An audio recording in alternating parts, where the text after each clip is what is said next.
King Ambarisha was a great king of the Ikshvaku dynasty, famous in the Bhagavata Purana for his deep devotion to Lord Vishnu and strict truthfulness.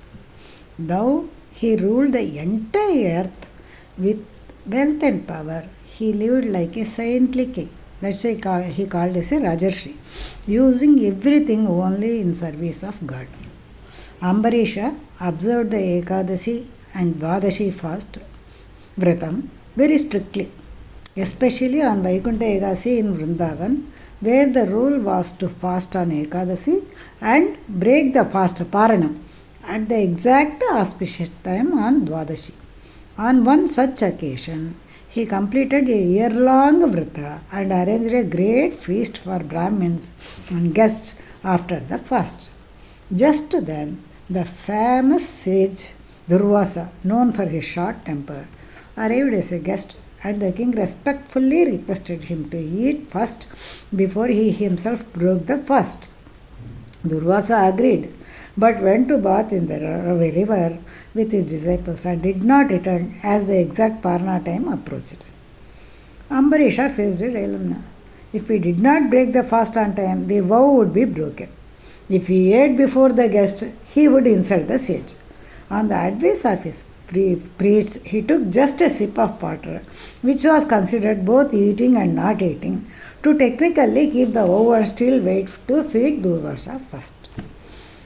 Through his mystic power, Durvasa understood that the king had broken the fast before feeding him and became furious, taking it as an insult to a guest.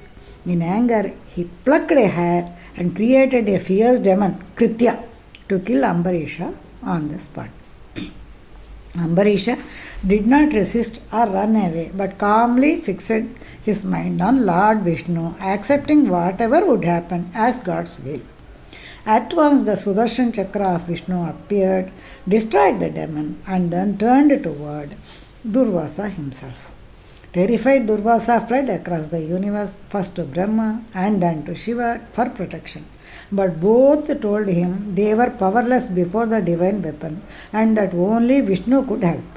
When Durvasa reached Vishnu in Vaikuntha, Vishnu said he was bound by the love of his devotee and could not recall the chakra, while Durvasa had offended Ambarisha, so the sage must beg pardon from the king. Durvasa returned trembling to Ambarisha, who had been standing in the same place, fasting and praying for the sage's safety the entire year. The sage fell at the king's feet, asking forgiveness. Ambarisha humbly prayed to Sudarshan Chakra to spare Durvasa, and the weapon calmed and returned to Vishnu.